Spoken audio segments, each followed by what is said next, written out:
It felt like my soul had been someplace else for a really, really long time. I entered into the eye of the storm of grief that I had been carrying. I began to cry. The littlest thing would just send me into an anxiety spiral that, like, it's just one little thing. Why is this little thing ruining my day? Eleusinia is a unique psilocybin retreat based in Mexico with a focus on meditation, neuroscience, and brain health. I had zero doubt that this was something that I was going to go through and actually do. That self-compassion sort of has trickled into every little part of my life. I hadn't laughed that hard in so long.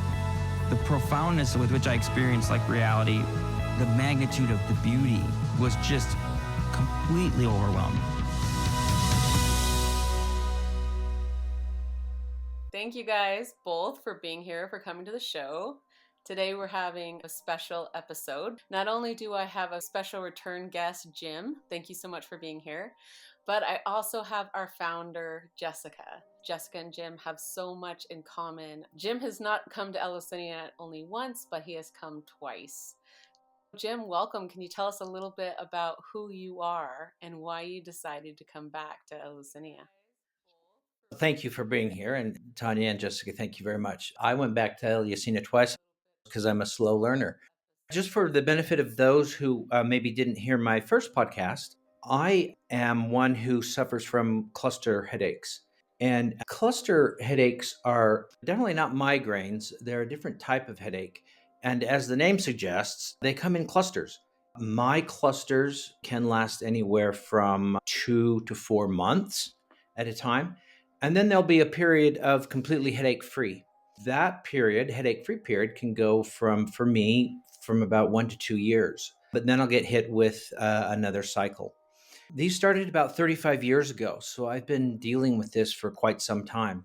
A lot of doctors, a lot of different medications. But the pain with clusters is really very intense. This is the type of pain that will just bring me to my knees. It really incapacitates me. And it's the type of pain that is just splitting. I've often referred to it as it feels like an ice pick right behind my eye. And I just roll around and writhe in pain. It's really an awful thing to experience. And it's awful for my wife, who has held my hand through many of these. It's just really a very traumatic, awful experience. How long does each of your attacks last? So if they are untreated with some type of medication, which I would call an abortive, they can last 2 to 3 hours.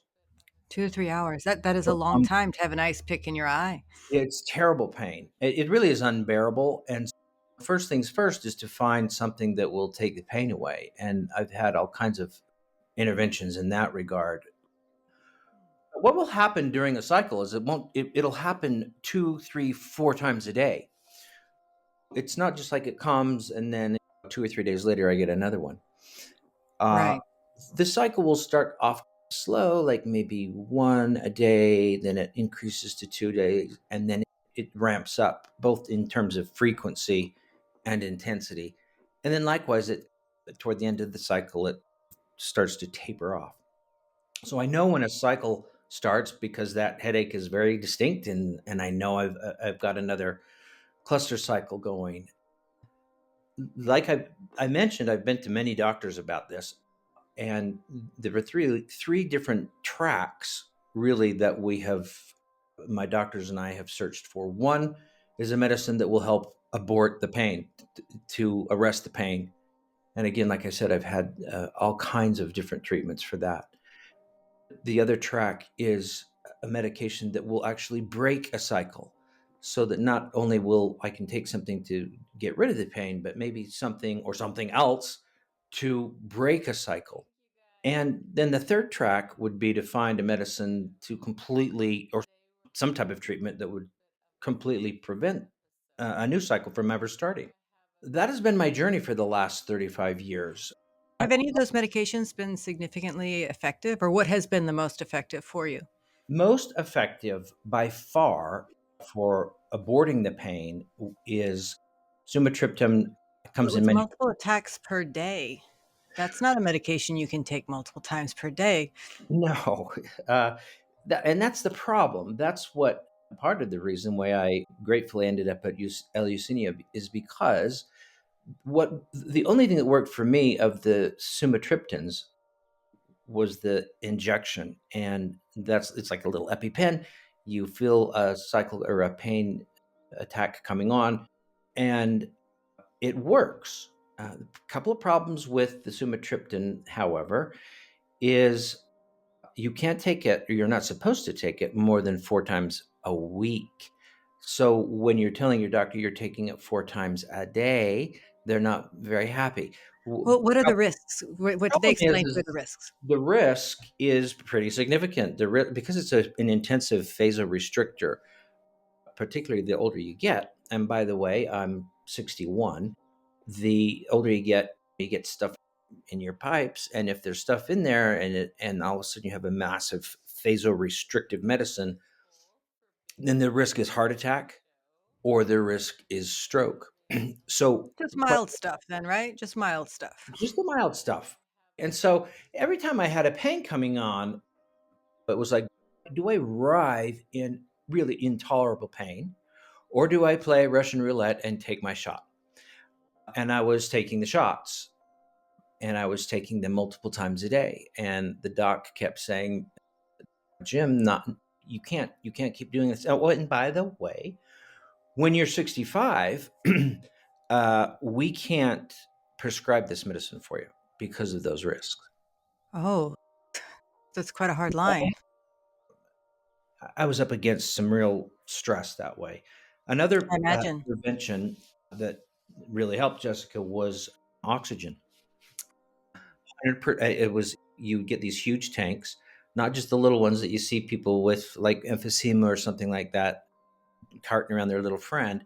These were like big, huge industrial tanks with 99% oxygen, and you breathe as quickly as you can on a regulator that would on a heavy flow, so 15 liters per minute, and you would just pretty much hyperventilate for about 15-20 minutes.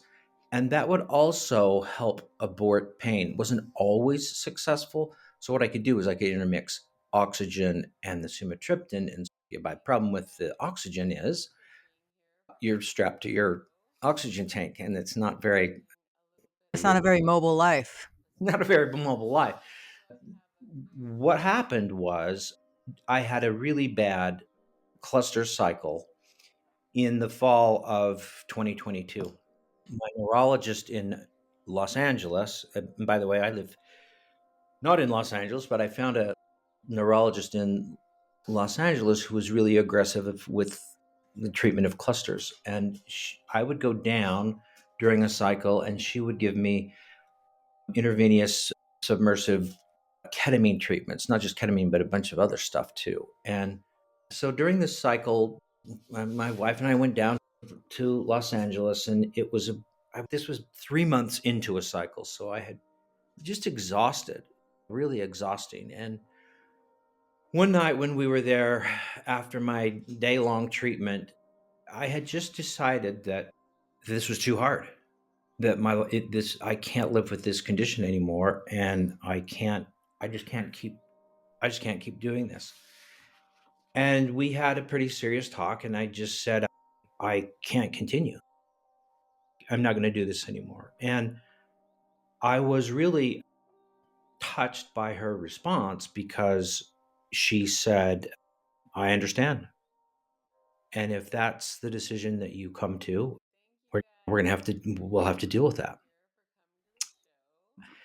We came home from Los Angeles, and she, in talking to the neurologist down there, the neurologist had said, I have a lot of patients who have had great success with psilocybin.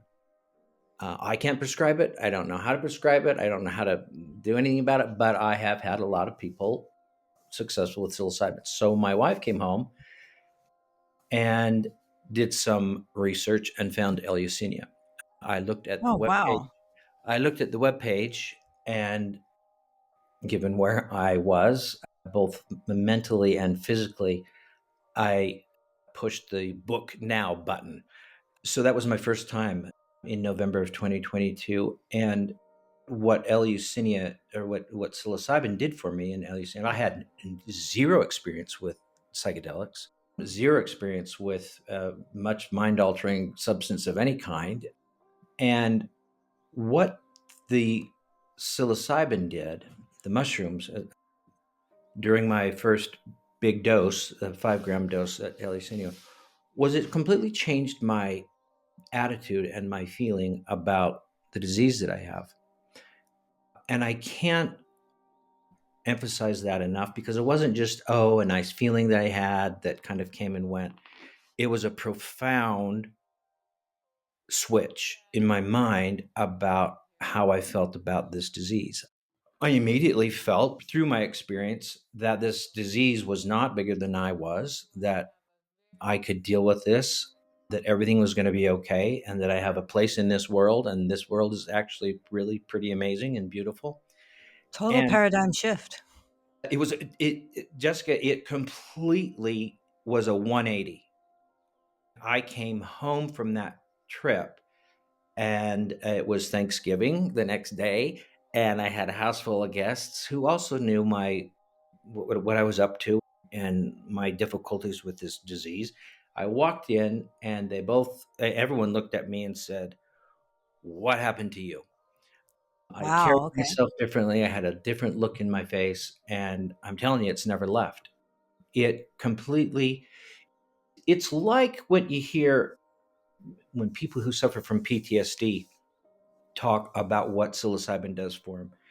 It doesn't change what you experience, but it helps you look at it through a different lens, from a different angle. And all of a sudden, it's not so traumatic. I felt I can do this. I'm bigger than the disease. I can do this. This disease is not going to get me. And not only that, but I get to be here. I get to Wow. enjoy this world. So it was a stunning and immediate turnaround. Very difficult to explain. I talk more about it in the first podcast that I did. It's called Jim's Story. I talk more specifically about what I experienced during that first dose. But the interesting thing, Jessica, since that time in Eleusinia, about a year and a half ago, that feeling that I'm describing of the 180, that has continued. It has not Hmm. waned. It has not gotten a little fuzzy. It has not it slipped away from me. It's And now a part of who you are. it is. And part of the reason for that is I learned what this medicine does. I call it a medicine. And I have great respect for it because of what it did for me psychologically. I also, because of what I learned, and I learned how to trust it, and I learned how to grow it, and I learned how to be comfortable with it. And so I did I just came up with this idea that I should probably keep that with me and keep my muscles flexed, if you will, keep my psilocybin muscles in tone, if you will. And so I decided to maintenance dose. And so I decided How long did you wait before you did the maintenance dosing? When was your uh, next psychedelic experience after the retreat the first time around?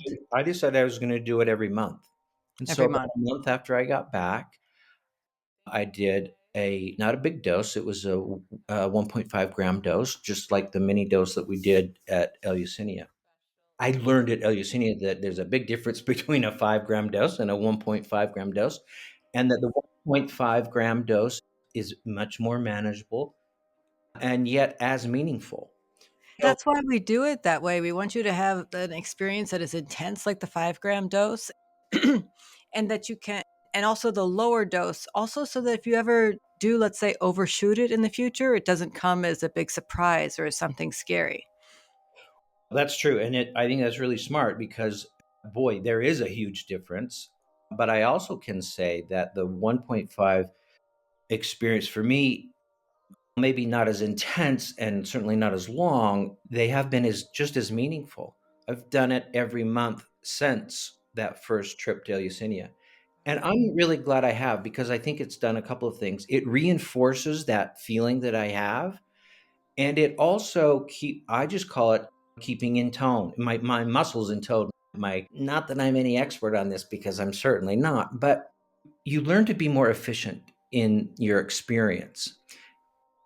And what I mean by that is it the experience is not like a bell curve or even in a linear curve. It goes up and down throughout your experience. And so you have periods of really high, your feelings get really ramped up, and then it can ebb and flow a little bit. What I learned through my maintenance dosing is I really learned how to be efficient when things were really feeling good. I really learned how to, what I call, lean into a really great feeling. They call it valence Yeah, in this. really leaning into those high valence experiences, the Yeah. And high so valence all of a sudden sensations. you're just feeling just really a sense of love or a sense of joy or even laughter, or just you're really into a really great feeling about someone or something. I learned how to just run with that, sort of lean into it and wallow in that and bask Wow. around in that.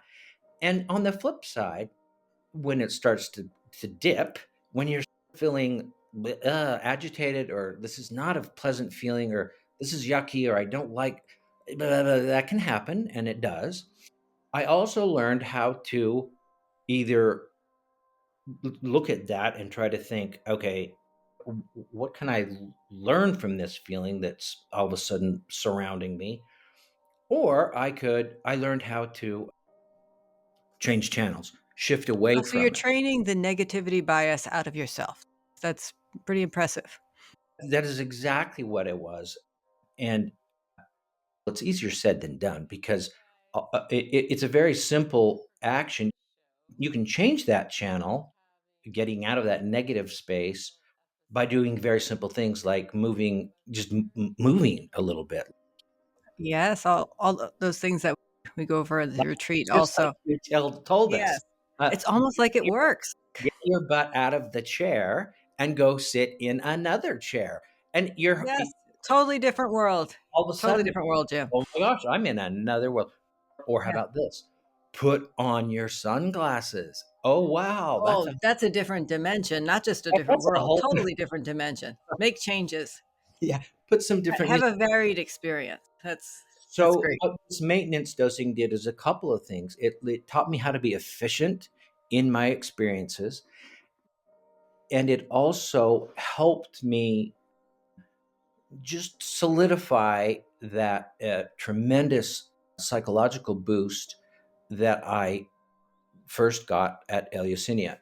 One thing that the neurologist has told me is that when I'm in this pain cycle, and quite frankly, when anyone is in a really bad pain episode, serotonin stops, your brain stops making serotonin.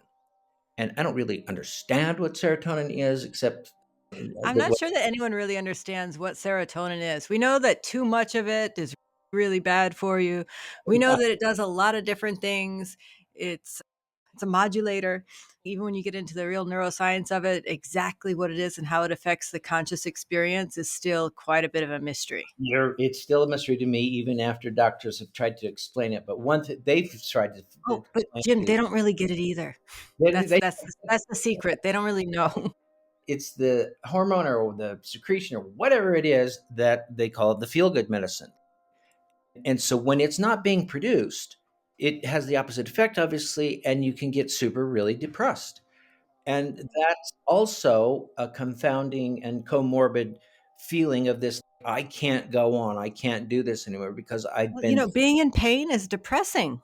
it's yeah, it is depressing. It's Yeah. exhausting.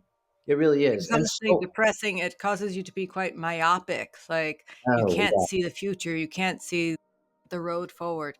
I do have a question for you because I remember when we had our first conversation before your first retreat that you were asking, yes, about psilocybin. Psilocybin what was in the crosshairs.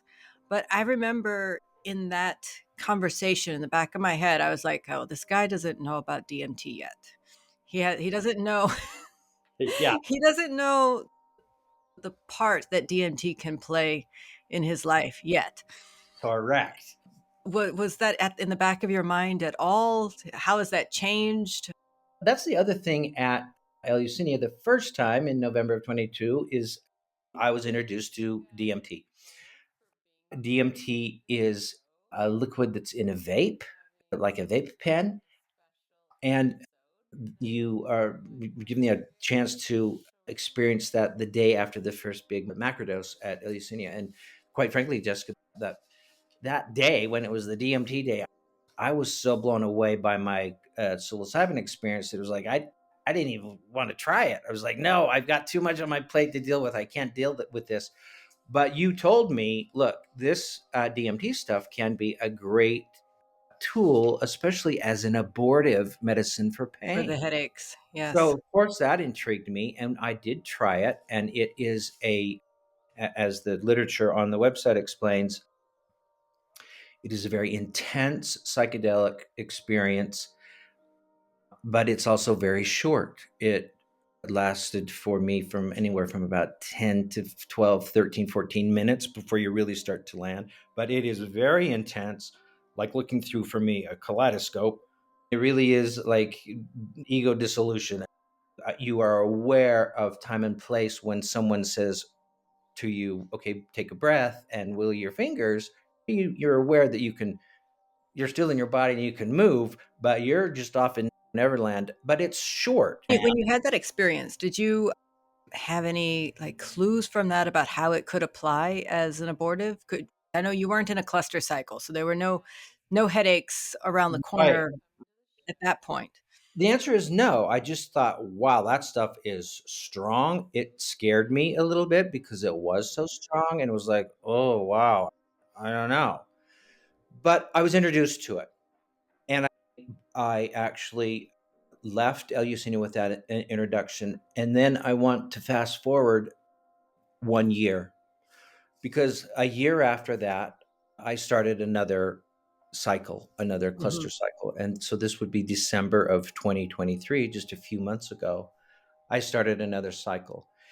And Jessica, this cycle was behaved differently from any other cycle that I've had in the last 35 years. Fascinating looking back on it. It wasn't fascinating at the time. It hit fast and furious. Within a couple of days of my first attack, I was experiencing 8 attacks a day. So about every 3 hours, I was having a major attack. I happened to be out of town with my family for the holidays, and I had luckily taken with me 2 DMT vape pens. Had you experimented at all with them since the retreat previously?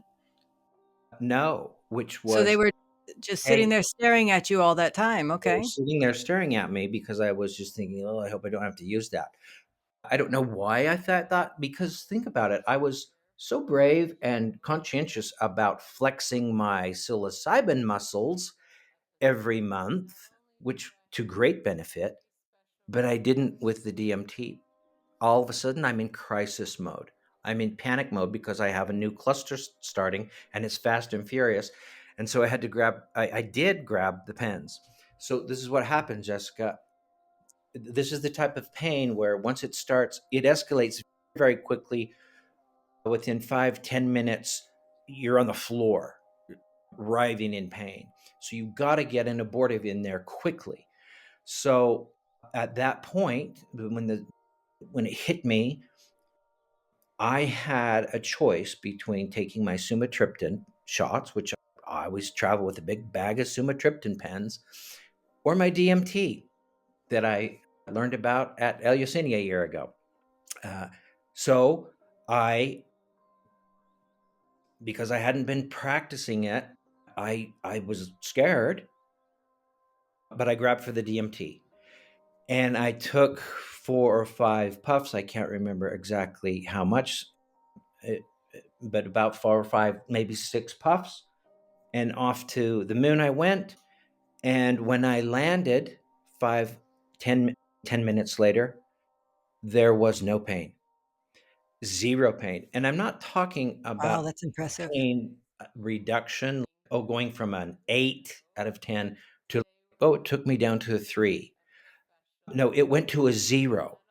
It went from what would have been on your knee pain, writhing around in pain, to nothing. I came to and I opened my eyes and I started to cry because there was no pain. Not only was there That was no, a lot of faith, Jim. Looking at oh, like say, hey, you just have this, you're in that crisis moment. You have a choice between the injectable sumatriptan and a couple of DMT pens, and then you grab the DMT pen because Jessica said this could be good. That's a big leap of faith. it was a little brave, I got to say, but I trusted it. I trusted what I learned at Eleusinia from you and from Josephina and from others, that this is something that you also have to trust and have a. But the problem is that now I'm in crisis mode using it, right? And so but it worked. It worked. It was like an absolute miracle. I'm telling you, for 35 years and dozens of different abortive medicines that I've tried, nothing was this easy. A little vape pen, 5, 6 puffs, and 10 minutes later, no pain, no even shadow of a remnant of a pain, which I always got with the sumatriptan. There'd always be some sort of shadowy pain I see. going on, and no hangover effect. It was like, let's go to the beach, ready to What roll. about the ride itself? Like as soon as you took, because I think that's something that's in the back of a lot of people's mind, and when they're thinking about psychedelics for pain purposes, is the experience itself. Am I going to be tripping and also experiencing any remnants of pain? My experience is that as soon as the physical sensations of the DMT start, everything else dissolves. It's a pain-free experience. But what was your experience? That's exactly my experience. And in fact, if once it starts hitting you, which is pretty instant, as soon as you start breathing it, you can start just a few Yes. seconds later, you start feeling it. And as quickly as that feeling comes on, uh, the pain starts to go away. And I don't know whether it's because your mind or your consciousness is off floating somewhere else and you're just not even thinking of the pain, or the pain is actually diminishing. And I think the answer to that, quite frankly, is both. Yeah, but Because also, what is the difference? Because people have asked me that question about my headache condition before. Oh, so did your headache really stop, or is that you just don't feel it anymore? And the question is, what is a headache you don't feel? my answer to that conundrum would be, who the hell cares? I'm Eh, not. The point is, The it's tree gone. fell in the woods. No one heard it. No big deal. I don't care. It's gone. I must tell you though that I used this DMT, like I said, 8 times a day. Hello, 8 times a day I was doing this. And one thing that happened as I was using it more and more, I started to develop a tolerance to the psychedelic effect. So, what that means is by day 10, I wasn't going to the moon. It wasn't as a psychedelic kaleidoscope effect. I did feel the effects. It really calmed me down and it made like almost this numbing effect. But when I was more conscious later on in those later days, I could actually feel, Jessica, the pain level decreasing. So And you it was weren't so distracted by the wasn't psychedelic effects. You could pay distracted more by the. attention to what was going on. You're correct. I see. I wasn't just focusing on the psychedelic experience. It was like I was testing. I was like, okay, I'm going to pay attention to my pain here. And it went away, I'm telling you, as fast as letting the air out of a balloon. Oh, So yeah. I have this full balloon ready to pop. I take the puffs, I start feeling the effects of the DMT, and as quickly as I could feel that, the balloon started to deflate, deflate, deflate, deflate, deflate, deflate. I could feel it completely disappear. I know what it feels like when it escalates. I'm aware of that. So in And reverse. I was aware quickly enough about how just the reverse, would disappear. And I can't tell you how many times after the DMT that it would literally bring tears to my eyes because I know what the alternative was. The alternative would be find me a gun because I have to end my life because I cannot take this pain anymore. But now, Cluster headache is a terrible disease. so I was just elated with this. I was a little nervous about this. I do want to also point out, though, that for using it 6, 8 times a day, that's not something that's possible really with sumatriptan. I really don't think that my body would have tolerated 8 sumatriptan injections. That would be like you just got to go to the hospital because you really couldn't do it. It would kill you for one thing. I'm in this cycle and I'm really excited because this DMT is working. It's working. It's a miracle. But the problem, as I was, it was like the DMT, it runs out. Hello. Right. And so I started interspersing with the sumatriptan injections. So I was doing half and half a little bit. But an interesting thing happened. This has never happened in 35 years. Right at the apex, at when it was roaring at 8 times a day, at the height of the cycle, it stopped. The cluster cycle stopped right at the zenith in terms of frequency and duration of attacks. And the reason why I'm wanting to highlight that is that has never ever happened in 35 years. It always Oh, starts it's out been slow slow. ramp down for you? And yeah. And so I'm thinking, wait, why did it stop? It wasn't, I was thrilled, but I was like, what the hell? What was different? Hello, DMT was different, but there was, Oh, but psilocybin once a month too. right. And there was, but yet, and that's the other thing, there was something else that was different. Psilocybin, hello. What has all that treatment, psilocybin once a month, been doing to the neuroplasticity of my brain or the pain receptors or whatever else, all that neuroscience stuff, right? But Yeah. there was also something that I did when that last cluster cycle started was I did a burst pulse dose program. Oh, okay. Yes. And for those not familiar with that, it's written about and you can research it. It's even on the Eleusinia website about it. But it's when a pain cycle starts, you hit it with a big dose, and I did 3 grams, and then you follow every 5 days with a smaller dose. So it's a burst followed by pulse doses every 5 days or so. And I did that. That was also brave because I thought, oh my gosh, I'm going to be on psilocybin and I can have an attack. Oh, yes. That's something that's in the back of a lot of people's minds when they're Right? treating with psilocybin. Did it happen for you, Jim? Because it's possible. It is possible. It did not happen because I timed my doses to be right after I had an attack. I would I come out of see. That's a smart DMT way. and then I would hurry and do my dose. But as you told me about this just recently, if I were under the influence of psilocybin during my pulse dosing and I did have an attack, what to do? You still have the Grab for DMT your in your pocket. DMT. Grab for Yes. your DMT. It's this, No cross tolerance. That's no cross great. tolerance. And I view it like this is you are thirsty. You can either drink water or you could drink juice. You're quenching your thirst, but just with a different mechanism. It's the same type of it's the Right. same type of theory, and it doesn't cross contaminate or cause some type of a interaction or a tolerance or anything else like that. It didn't happen, but it's because I timed it. That was pretty smart. That's also really interesting how, like, when you talk about timing things, that timing when it comes to cluster headache is really important because it's a headache that has like a circadian rhythm factor in it that and happens same time each year, oftentimes the same time each day when you are in a cycle.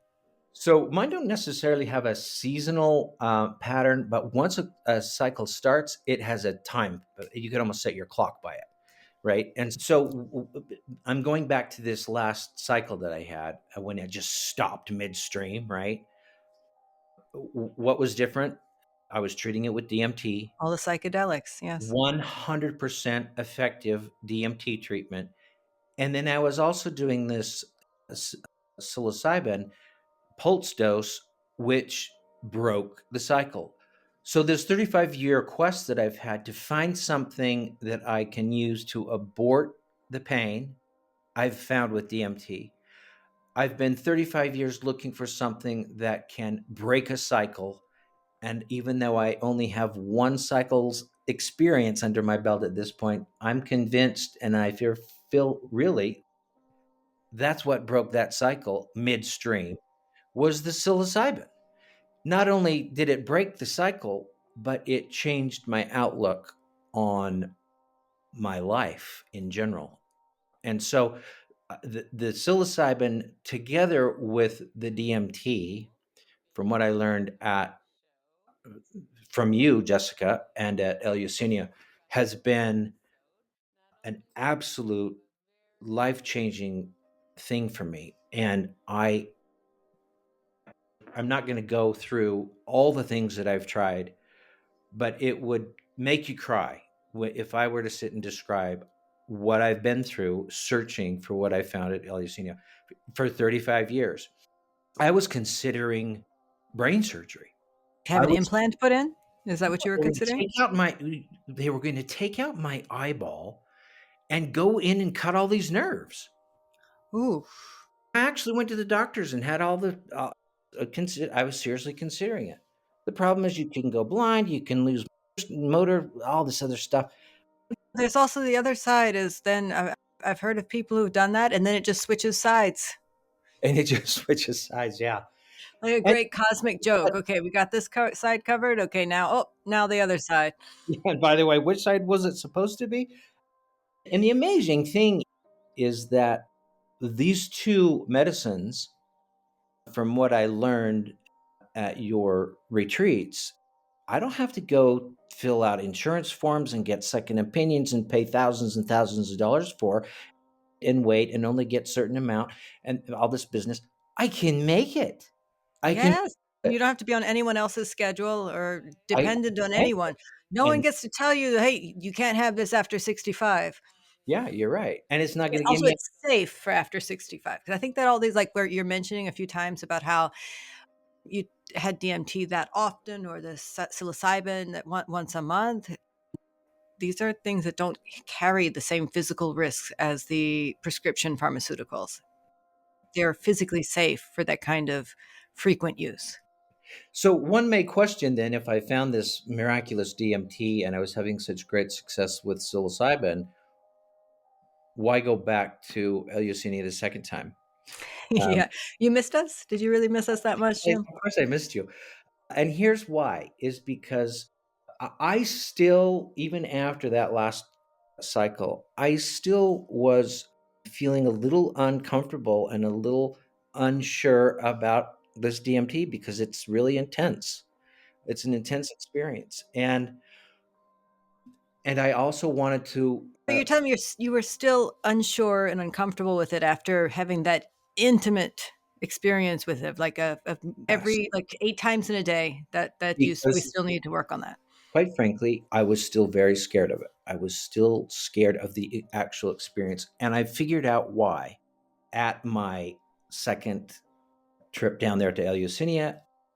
I finally figured out after talking to you and to others and to Josephina actually that the reason why this is why I feared it because I feared that I had a sense or I had a feeling or a thought that I was dying during these DMT experiences. This is it. I'm done. I'm dying or I have died and this is what it feels like to die. And so somehow I had associated the DMT use and the DMT experience with death. And the reason why I connected those two is because when I used it during that last cycle, the the headaches are a life event for me. I did want to die during every pain cycle. I've wanted to die rather than live through this pain. And so when I used DMT to abort it, somehow in my mind, I used it only when I was in a crisis. I used the DMT, I reached for it in a crisis. The house was on fire, and that was my fire hose. And so it is connected with scary risk, you could die. Not that the medicine was going to kill me, but this this disease is going to get me. And so one thing I learned at Eleusinia the second time, and I'm grateful to have gone, if only for this reason, just like my exercising my psilocybin muscles, I need to exercise my DMT muscles. Don't use it maybe just when you're in a crisis. Maybe you should exercise the DMT muscle like on a maintenance level rather than just when you're in a crisis. And so that you can disconnect the thought of, I've connected DMT with crisis pain intervention, and therefore I've got a fear about it. And so what I'm planning on doing is doing some maintenance dosing with DMT. I haven't figured out exactly what kind of a schedule or how often, but maybe as many times as once a month, or maybe more, maybe less. I don't know. I haven't quite figured that out. But I want to learn how to, just like I did with psilocybin, I want to learn how to lean into it, because there are times when it can be pleasant. There Oh, are yes. times when it can be very euphoric and very calming. And instead of, oh, where's my headache? Where's my fear? Where's my headache? Where's my headache? How about just experiencing it with, okay, how is this making you feel, Jim? How does this make you feel about your surroundings? How about maybe trying open your eyes a little bit and look at that tree? Because I would just keep my eyes closed, like for dear life, like, Hmm. please God, make this headache go away. But how about just using it when you're not in a crisis mode, taking some time with it, learning how to lean into the good parts, just like you did with psilocybin. And so that's going to be my next journey with the DMT. That sounds really interesting. That's the other reason why I went back to Eleusinia, because the first time you guys didn't teach abstraction, but that had been Yes. added, I think, several months ago by you guys. And so I wanted to go back because I learned, look, this DMT stuff it's a miracle for me. It really works. I got to become proficient at extraction. Being So completely independent, not yeah, dependent on anyone else. I can't sit and order it because it's too scary, and I have to trust what I'm taking. And so I really wanted to learn how to make it myself.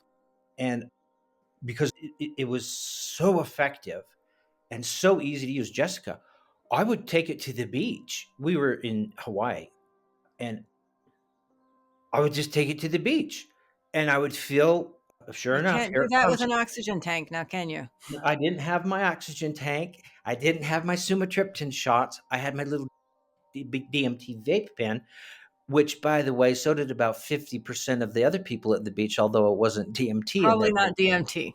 No, but so there I was, and I feel it coming on, feel it coming on, like, yep, I got to do something. I got to pull the trigger here pretty quick. What am I doing? What am I doing? So I just leaned back in my little Tommy Bahama chair and did DMT right there on the beach. And 10 minutes later, I come to, and it's like off to the races. I'm completely fine. It was just absolutely a miracle. So it was so effective and so easy to use. And but then all of a sudden, I'm going to run out. I'm going to run out. This pen's going to be empty. And I was panicked about that, absolutely panicked. And so I really did think that scene in Gone with the Wind where Yes, I remember that. Yes, that quote. is, as God is my witness, I will never go hungry again. I felt, as God is my witness, I am never going to be without a good supply of DMT. So I am going to Eleusinia to know how to make it. And so that's what I did. But you did have a little foray on, because I remember we posted some instructions in our network, Oh, yes. Okay. and I came you took a back. swing at it on your own first. Yes, I did. Quite great success. I came back from, so now it's like mid-January, and I had been in communication with you, Jessica, and said I'm coming back down to learn about extraction and to do some more work with DMT and to learn how to be more comfortable with DMT and continue my journey learning about psilocybin, but I got to learn how to make this stuff. And you said, okay, what would be really good is why don't you order all of the materials, like all of the equipment and all of the ingredients beforehand and get it so that you have it and then and familiarize yourself with, all the stuff and what it looks like. And so then when you come down, you'll be a really good student. You'll be posed, ready to ask really good questions. And so you pointed me to the instructions. They're all there, step by step, links to each piece of equipment or each ingredient that you need.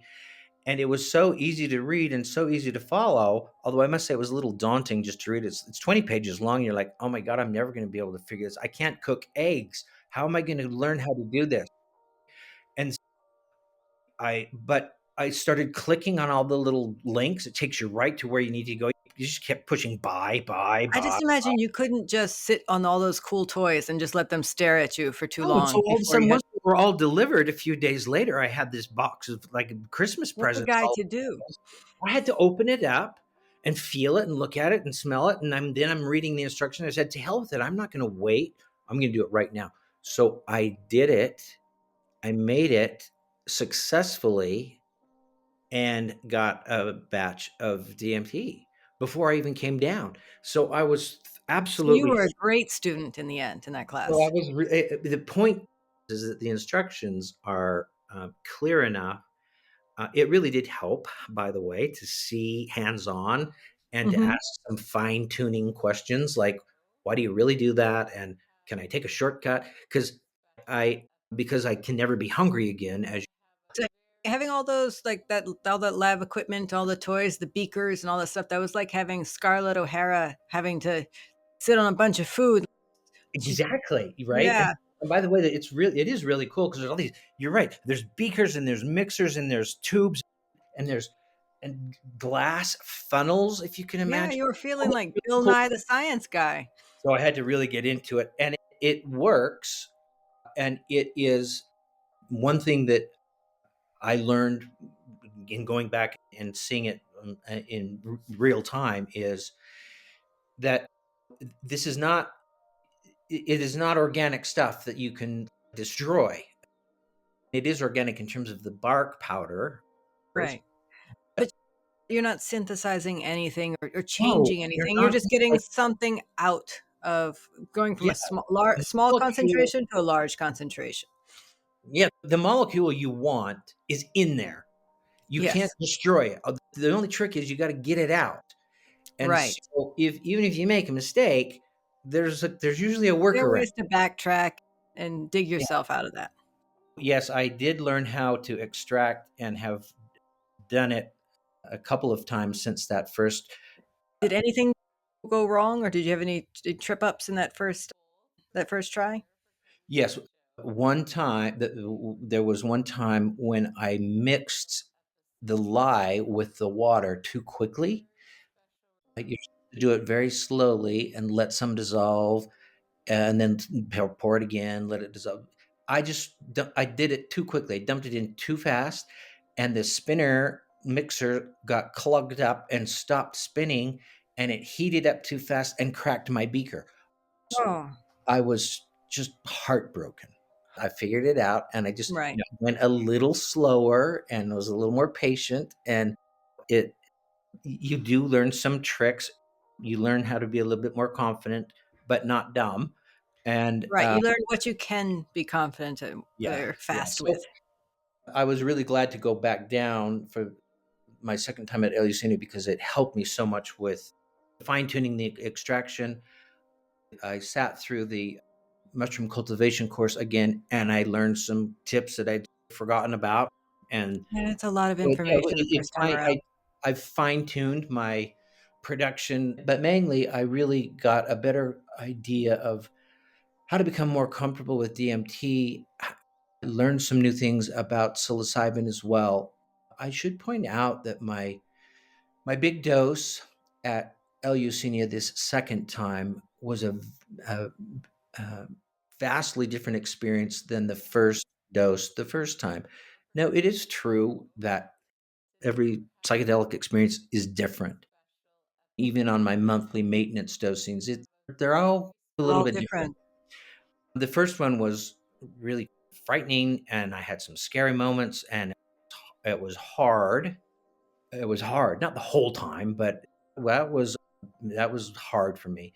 This second time that I did it, the 5 gram dose, on my second visit, I had the most miraculously pleasant, lovely day. And I think it's because I have been exercising every month. And It's a very good point. it's not like I'm a professional this at all, but I think that continued practice, even if you're using these substances, these medicines, for a particular reason, like I am for pain, whether you're using it for depression or PTSD or pain or some other reason, I think that it pays to continue the practice on some level, on some interval, to keep your muscles toned. Otherwise, you lose the gift. I think it's really like super interesting what you're doing, consciously trying to train that negativity bias out of yourself, because we have evolved to prioritize negative thoughts or negative sensations because that's what has kept us alive to this point as a species, really, is in paying more attention to negativity and putting some effort and some focus into like really pushing in the other direction. I think is very interesting. I think that's right, Jessica. The other bias, if you will, that I had to overcome was leaving traditional medical interventions maybe off to the side a little bit. I grew up in a culture and in a family where if you have a pain, you go to the doctor, you get a pill. If the pain doesn't resolve, you go to surgery, right? You listen to your doctors and you follow their advice, which is not a bad plan. But sometimes, particularly with my disease, it wasn't the doctors that failed me. It was the system. Entire They did system. not know how to treat me. They would often, I can't tell you how many doctors I would just have really miserable experience. They would be condescending and pat me on the head and send me out the door, and without any feeling of I'm being cared for, I'm being looked after, and I'm going to get this. The So I had to overcome that bias as well. So, you know what? The medical system is failing me, and I've got to find something on my own. And I can't believe I found it. I found it. I found it at Eleusinia and through you, Jessica, and it's a complete and utter miracle. I can really relate to that also because I had a similar bias that even when I was going through the early stages with my condition, which I think that where we have some overlap is my type of headache is also in the same category as cluster headache. It's Mhm. trigeminal autonomic cephalalgia. So I guess what I feel most of the time when it's bad is similar to that what you would describe as shadows. Mhm. So it's always like that background pain. Same, it's also one side. It causes one of my ears to feel like it's completely full. One of my eyes gets a little bit puffy and it starts Interesting. to Yeah. tear. Uh-huh. It's like a low level of not as intense as a cluster headache, but it's similar.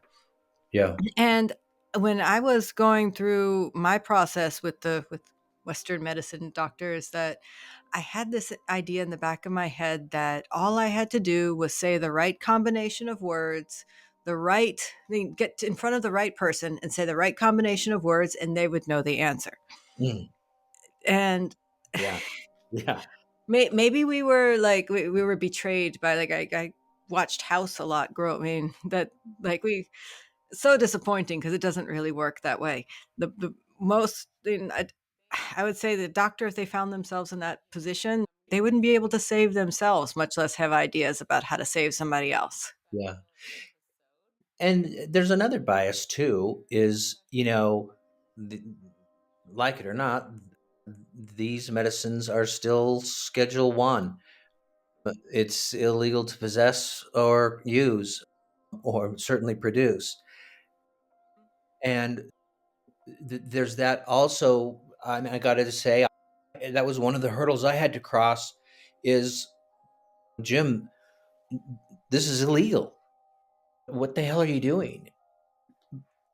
And to those who may ask me that question,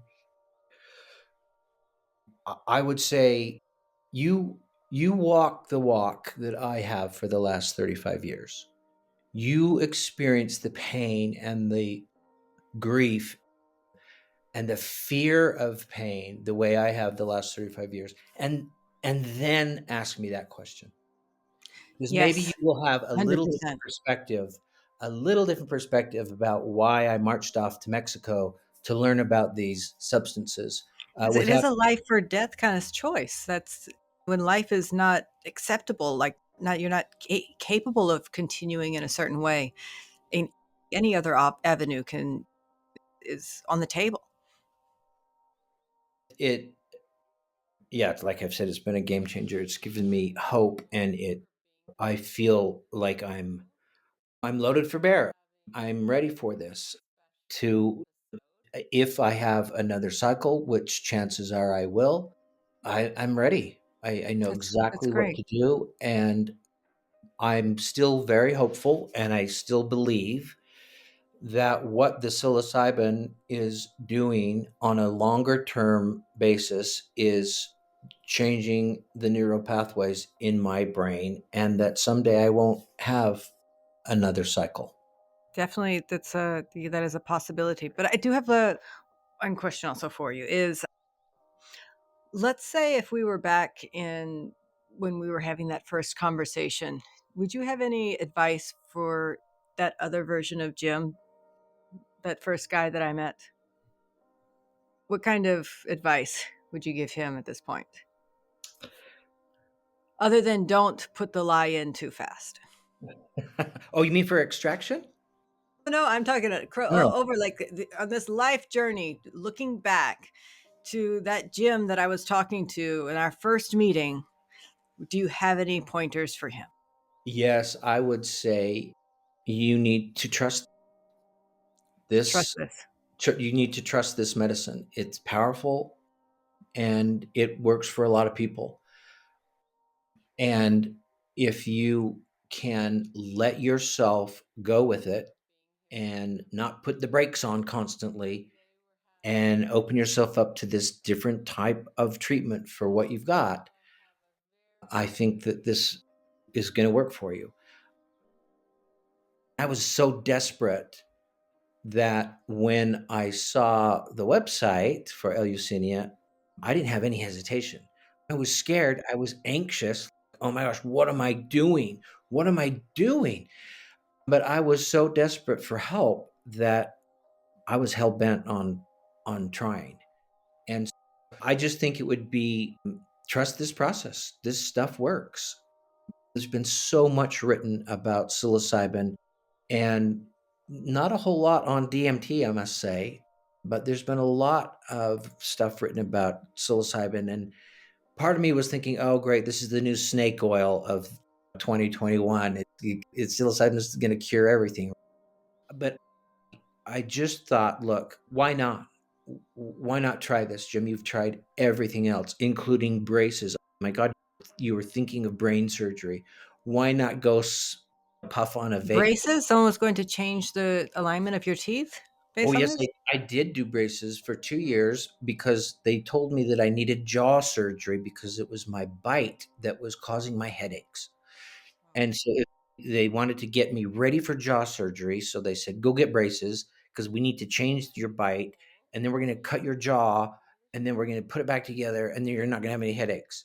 So I started down that road and I went to the orthodontist. They slapped braces on me.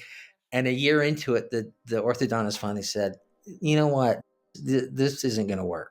Let's just straighten up your teeth best we can. But it And gave you a beautiful smile. Didn't really impact oh, yeah. the And now I have, clusters. just my teeth were straight anyway. They were like moving I don't know what the hell they were doing, but I've uh, known people who've had full extractions because of Oh, really? you're thinking that was quote, the cause of the cluster headaches. Ah, yeah. I don't know anyone who's successfully changed their cluster headaches with an extraction, but I know several people who have. It's just fascinating that I have, in that last pain cycle of mine, I 100% completely aborted more than 45 attacks in about a 3-week period of time. And yet I can't tell my primary care physician that's what I did because of that primary care physician's own bias, right? Right. And so it's just talk about a disconnect between a patient with critical needs and a medical system that can't respond to it. Can't respond to it. And I guess also depending on what area you live in, you'd have to worry about the consequences of having told them, even if they don't have personal feelings about those things. Certainly, it would be in your medical record. That's that is unfortunate. Is there anything that we didn't get to cover that you wanted to get out there? No, except I would say that for those who have been guests at Eleusinia, one of the great things about it is that it teaches you to be self-sufficient. It gives you a broad range of experiences in terms of dosing, the 5 gram and the 1.5, and it introduces you to DMT.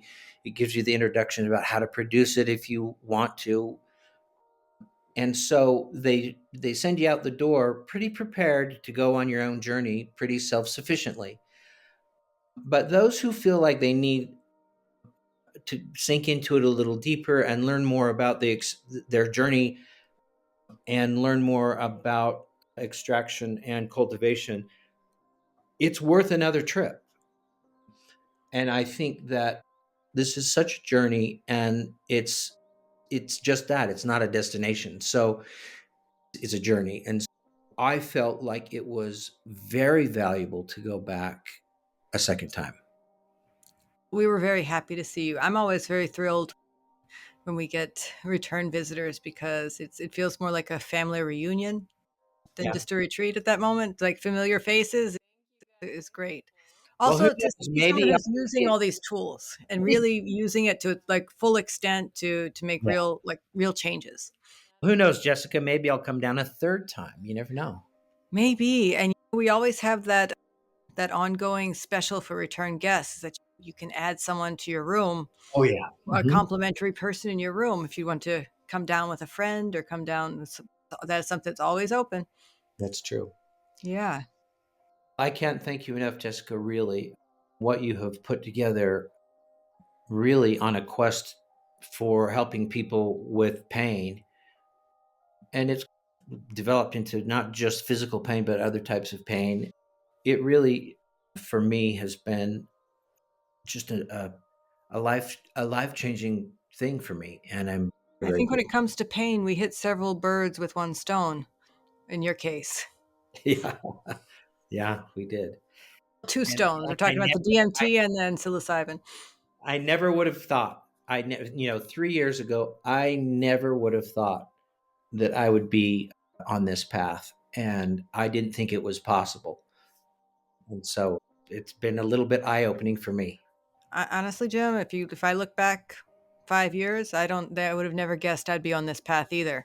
If someone had told me 5 years ago that I would find myself running a retreat where I'm often teaching people who are many years my senior how to smoke for the first time so they can experience DMT, coaching on the inhale exhale part, I would have said that you're crazy, you're out of your mind. No way. But yet here we are. Here we are. Yes. Necessity is the mother of invention, right? It sure is. And Jim, it was great talking to you. And I do look forward to seeing you again in the future. And I do thank you for joining us for this podcast. Thanks. And I will be in touch, and we'll stay connected on the network. Yes, looking forward to it. Thank you all so much for listening. You can find all the information that you need to learn everything about this retreat on EleusiniaRetreat.com. We are a retreat that offers ongoing integration support, breathwork classes, and cultivation support after you have attended this retreat. It's an amazing experience that's one of its kind. If you're looking for a science-based retreat, something out of the box, something to change your life, something to add to your practice, this is where you really need to start. EleusiniaRetreat.com.